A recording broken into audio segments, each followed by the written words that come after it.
ದೋಸ್ತ ಇದು ಯಾರ ಸರ್ಕಲ? ಚಿಂಚ್ ಸರ್ಕಲ್. ಈ ಚಿಂಚ್ ಅಂದ್ರೆ ಯಾರು ದೋಸ್ತ? ಏನಿದ್ರಿ ಇತಿಹಾಸ?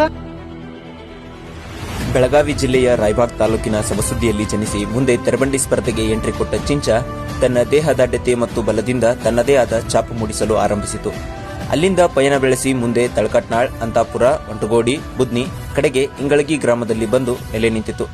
ಅಖಾಡಕ್ಕೆ ಎಂಟ್ರಿ ಕೊಟ್ಟರೆ ಬಹುಮಾನ ಕಟ್ಟಿಟ್ಟ ಬುತ್ತಿ ಎಂಬಂತೆ ತನ್ನ 12 ವರ್ಷಗಳ ತೆರಬಂಡಿ ಜರ್ನಿಯಲ್ಲಿ 130 ಗ್ರಾಂ ಚಿನ್ನ, 30 ಲಕ್ಷ ಹಣ, 8 ಬೈಕ್ಗಳನ್ನು ಬಹುಮಾನವಾಗಿ ಪಡೆದು ಕೆಲವೆಡೆ ಮಾತ್ರ ಹರಡಿದ ತೆರಬಂಡಿ ಹಿರಿಮೆಯನ್ನ ಕರ್ನಾಟಕದಾದ್ಯಂತ ಹಬ್ಬಿಸಿ ಎಲ್ಲರ ಹುಬ್ಬೇರಿಸುವಂತೆ ಮಾಡಿತು. ತನ್ನ ಶಕ್ತಿಯಿಂದ ನೋಡುಗರ ಮನಗೆದ್ದ ಚಿಂಚ ಕರ್ನಾಟಕದಲ್ಲಷ್ಟೇ ಅಲ್ಲದೆ ಮಹಾರಾಷ್ಟ್ರದಲ್ಲೂ ಅಭಿಮಾನಿಗಳನ್ನು ಸಂಪಾದಿಸಿ ಕರ್ನಾಟಕ ಕೇಸರಿ ಎಂಬ ಬಿರುದಿಗೆ ಪಾತ್ರವಾಯಿತು. ಆದರೆ ವಿಧಿಯ ಕೈವಾಡ.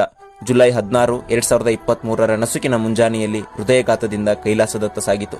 ತೆರಬಂಡಿಯ ಕಳಶದಂತಿದ್ದ ಚಿಂಚನ ಅಂತಿಮ ಕ್ರಿಯೆ ಊರಿನ ಮುಖ್ಯದ್ವಾರದ ದಾರಿಯಲ್ಲಿ ನೆರವೇರಿತು.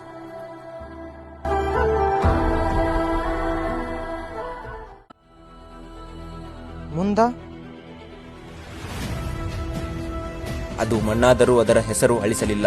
ಲಕ್ಷಾಂತರ ಅಭಿಮಾನಿಗಳ ಹೃದಯದಲ್ಲಿ ಸದಾ ಅಮರನಾಗಿ ತೆರಬಂಡಿ ಸ್ಪರ್ಧೆಗೆ ಹೊಸ ರೂಪ ಕೊಟ್ಟ ಚಿಂಚನನ್ನ ಮುಂದಿನ ಪೀಳಿಗೆಗೆ ಮಾದರಿಯಾಗಿ ನಿಲ್ಲುವಂತೆ ಮೂರ್ತಿಯ ರೂಪದಲ್ಲಿ ಬಿಂಬಿಸಿದ್ದಾರೆ.